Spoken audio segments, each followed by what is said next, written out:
خیرکم من تعلم القرآن وعلمہ، تم میں سے بہترین شخص وہ ہے جو قرآن سیکھے اور سکھائے۔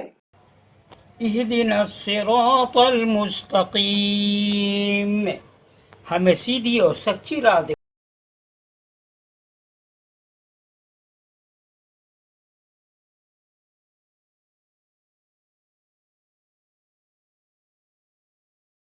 مرحبا، مبروک شہر رمضان۔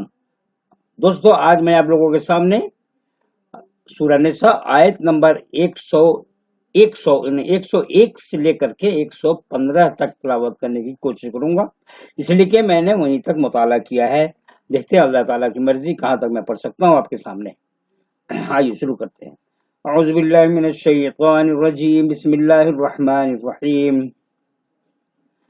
وَإِذَا ضَرَبْتُمْ فِي الْأَرْضِ فَلَيْسَ عَلَيْكُمْ جُنَاحٌ أَن تَقْصُرُوا مِنَ الصَّلَاةِ إِنْ خِفْتُمْ أَن يَفْتِنَكُمُ الَّذِينَ كَفَرُوا إِنَّ الْكَافِرِينَ كَانُوا لَكُمْ عَدُوًّا مُّبِينًا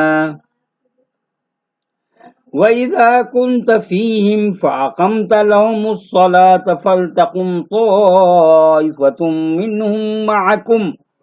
منهم معك وليأخذوا أسلحتهم فإذا سجدوا فليكونوا من ورائكم ولتأتي طائفة أخرى لم يصلوا فليصلوا معك وليأخذوا حذرهم وأسلحتهم وَدَّ الَّذِينَ كَفَرُوا لَوْ تَغْفُلُونَ عَنْ أَسْلِحَتِكُمْ وَأَمْتِعَتِكُمْ فَيَمِيلُونَ عَلَيْكُمْ مَيْلَةً وَاحِدَةً وَلَا جُنَاحَ عَلَيْكُمْ إِنْ كَانَ بِكُمْ أَذًى مِّن مَّطَرٍ أَوْ كُنتُم مَّرْضَىٰ أَوْ تَضَعُوا أَسْلِحَتَكُمْ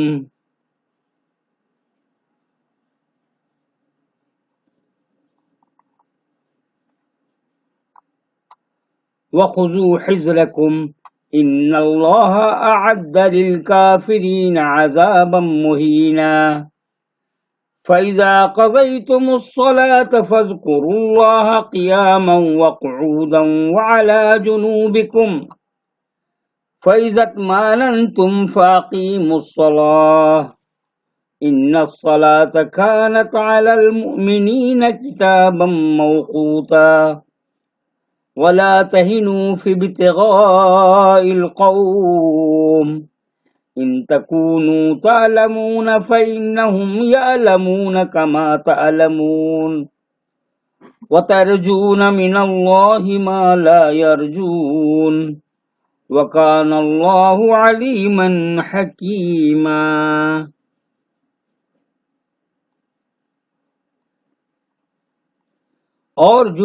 اور جب تم زمین میں سفر کرو تو تم پر کوئی گناہ نہیں کہ تم نماز میں کمی کرو، اگر تم کو ڈر ہو کہ کافر تم کو ستائیں گے۔ بے شک کافر لوگ تمہارے کھلے ہوئے دشمن ہیں۔ اور جب تم مسلمانوں کے درمیان ہو اور ان کے لیے نماز قائم کرو تو چاہیے کہ ان کی ایک جماعت تمہارے ساتھ کھڑی ہو اور وہ اپنے ہتھیار لیے ہوئے ہو، پس جب وہ سجدہ کر چکے تو وہ تمہارے پاس سے ہٹ جائیں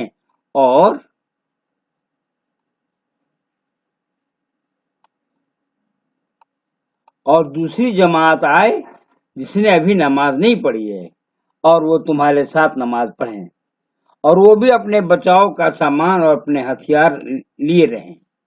کافر لوگ چاہتے ہیں کہ تم اپنے ہتھیاروں اور سامان سے کسی طرح غافل ہو جاؤ تو تم پر یک بارگی ٹوٹ پڑیں، اور تمہارے اوپر کوئی گناہ نہیں اگر تم کو بارش کے سبب سے تکلیف ہو یا تم بیمار ہو تو اپنے ہتھیار اتار دو اور اپنے بچاؤ کا سامان لیے رہو۔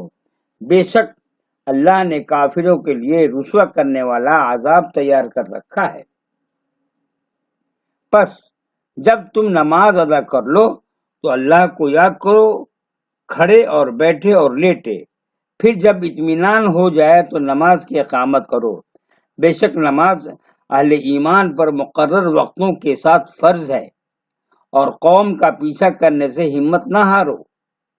اگر تم دکھ اٹھاتے ہو تو وہ بھی تمہاری طرح دکھ اٹھاتے ہیں، اور تم اللہ سے وہ امید رکھتے ہو جو وہ امید نہیں رکھتے، اور اللہ جاننے والا حکمت والا ہے۔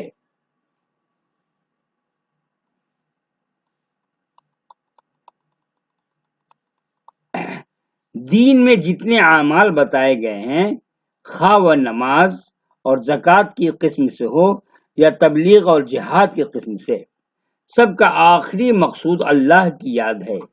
تمام اعمال کا اصل مدعا یہ ہے کہ ایسا انسان تیار ہو جو اس طرح جیے کہ خدا اس کی یادوں میں بسا ہوا ہو، زندگی کا ہر موڑ اس کو خدا کی یاد دلانے والا بن جائے، اندیشہ کا موقع اس کو اللہ سے ڈرائے، امید کا موقع اس کے اندر اللہ کا شوق پیدا کرے، اس کا بھروسہ اللہ پر ہو، اس کی توجہات اللہ کی طرف لگی ہوئی ہوں، جو چیز ملے اس کو وہ اللہ کی طرف سے آئی ہوئی جانے، اور جو چیز نہ ملے اس کو وہ اللہ کے حکم کا نتیجہ سمجھے، اس کی پوری اندرونی ہستی اللہ کے جلال و جمال میں کھوئی ہوئی ہو۔ یہ معاملہ اتنا اہم ہے کہ جنگ کے نازک ترین موقع پر بھی کسی نہ کسی شکل میں نماز ادا کرنے کا حکم ہوا، تاکہ موت کے کنارے کھڑے ہو کر انسان کو یاد دلائے گا کہ وہ اصل چیز کیا ہے جو بندے کو اس دنیا سے لے کر اپنے رب کے پاس جانا چاہیے۔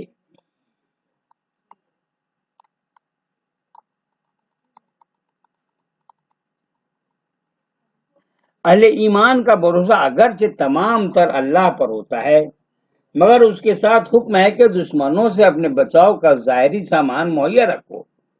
اس کی وجہ یہ ہے کہ اللہ کی مدد ظاہری سامان کے اندر ہی سے ہو کر آتی ہے۔ اہل ایمان نے اگر اپنے بچاؤ کا ممکن انتظام نہ کیا ہو تو گویا انہوں نے وہ شکل ہی کھڑی نہیں کی جس کے ڈھانچے میں اللہ کی مدد اتر کر ان کی طرف آئے۔ مومن کو دنیا میں جو مصیبتیں پیش آتی ہیں وہ اللہ کے اس منصوبے کی قیمت ہیں کہ وہ آزمائشی حالات پیدا کر کے دیکھے کہ کون سچائی پر قائم رہنے والا ہے اور کون دوسروں کو ناحق ستانے والا۔ اسلام اور غیر اسلام کی کشمکش میں کبھی اہل اسلام کو شکست اور نقصان پہنچ جاتا ہے، اس وقت کچھ لوگ پست ہمت ہونے لگتے ہیں، مگر ایسے حادثات میں بھی اللہ کی مصلحت شامل رہتی ہے۔ وہ اس لیے پیش آتے ہیں کہ بندہ کے اندر مزید انابت اور توجہ ابھرے، اس کے نتیجے میں وہ اللہ کے مزید عنایتوں کا مستحق بنے۔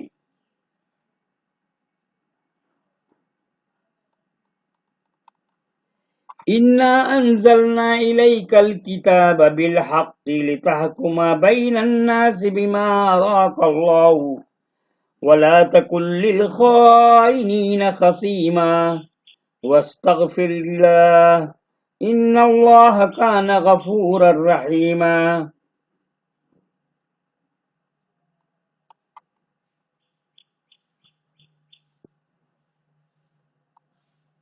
وَلَا تُجَادِلْ عَنِ الَّذِينَ يَخْتَانُونَ أَنفُسَهُمْ إِنَّ اللَّهَ لَا يُحِبُّ مَنْ كَانَ خَوَّانًا أَثِيمًا يَسْتَخْفُونَ مِنَ النَّاسِ وَلَا يَسْتَخْفُونَ مِنَ اللَّهِ وَهُوَ مَعَهُمْ إِذْ يُبَيِّتُونَ مَا لَا يَرْضَى مِنَ الْقَوْلِ وَكَانَ اللَّهُ بِمَا يَعْمَلُونَ مُحِيطًا۔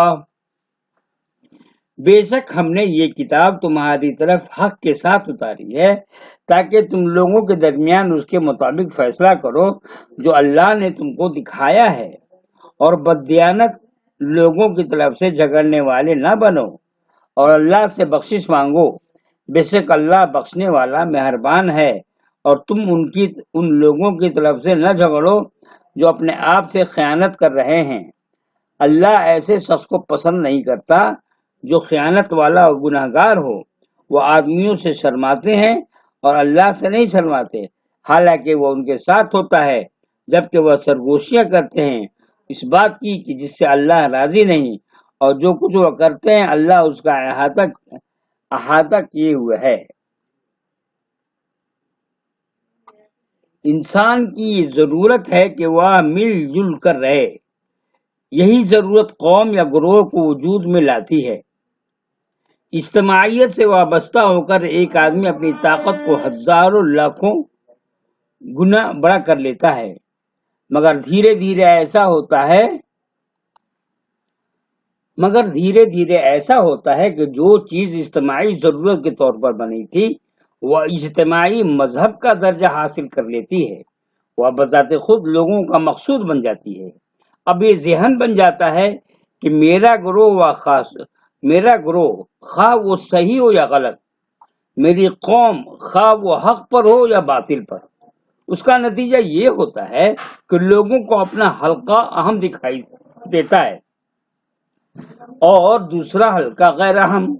اپنے حلقے کا آدمی اگر باطل پر ہے تب بھی اس کی حمایت ضروری سمجھی جاتی ہے، اور دوسرے حلقے کا آدمی اگر حق پر ہے تب بھی اس کا ساتھ نہیں دیا جاتا ہے۔ بہت امپورٹنٹ باتیں ہو رہی ہیں، غور کرنے کی بات ہے۔ یہ برائیاں ہم مسلمانوں میں سرایت کر چکی ہیں۔ کسی گروہ میں یہ ذہن بن جائے تو اس کا مطلب یہ ہے کہ اس نے اپنی گروہی مصلحتوں اور جماعتی تعصبات کو معیار کا درجہ دے دیا ہے۔ حالانکہ صحیح بات یہ ہے کہ آدمی اللہ کی ہدایت کو معیار کا درجہ دے اور اس کی روشنی میں اپنا رویہ متعین کرے، نہ کہ دنیاوی مصلحتوں اور جماعتی تعصبات کے تحت۔ ایک آدمی غلطی کرے تو اس کا ہاتھ پکڑا جائے، خواہ وہ اپنا ہو۔ ایک آدمی صحیح بات کہے تو اس کا ساتھ دیا جائے، خواہ وہ کوئی غیر ہو۔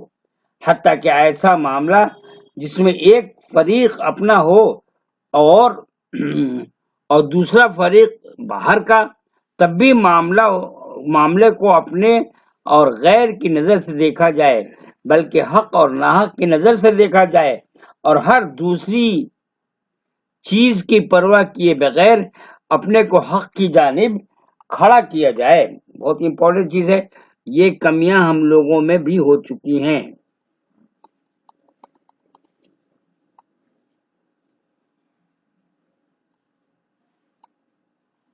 سچائی کو چھوڑنا خواہ اپنے کو چھوڑنے کا ہم معنی ہے۔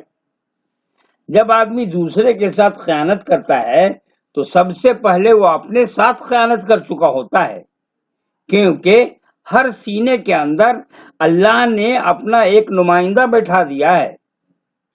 یہ انسان کا ضمیر ہے۔ جب بھی آدمی حق کے خلاف جانے کا ارادہ کرتا ہے تو یہ اندر کا چھپا ہوا نمائندہ حق اس کو ٹوکتا ہے، اور اس اندرونی آواز کو آدمی دباتا ہے اور اس کو نظر انداز کرتا ہے۔ اس کے بعد ہی یہ ممکن ہوتا ہے کہ وہ انصاف کے راستے کو چھوڑے اور بے انصافی کے راستے کو اختیار کرے۔ مجھے لگتا ہے کہ یہی ہوگا۔ یہ غور کرنے والی بات ہے۔ ہم لوگ حق بات نہیں کرتے ہیں، غلط بات کر دیتے ہیں، اپنی طرف فیصلہ کرنے کے لیے کچھ بھی کرنے کے لیے تیار ہو جاتے ہیں۔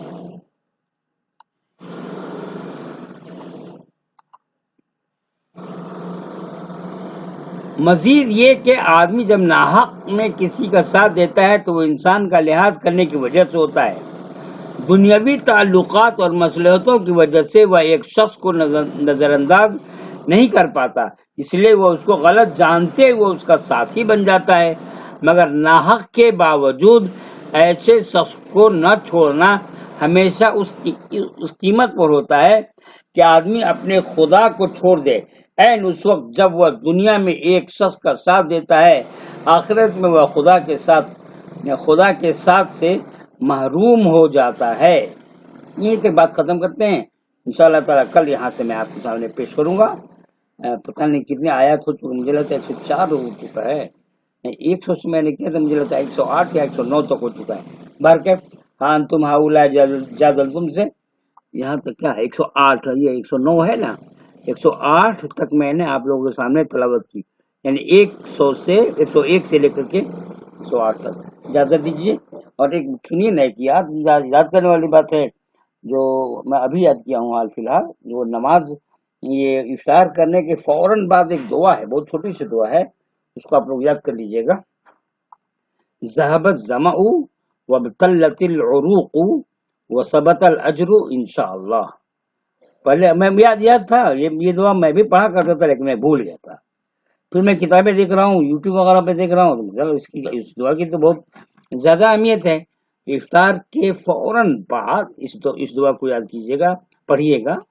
ذهب الظمأ وابتلت العروق وثبت الاجر انشاءاللہ.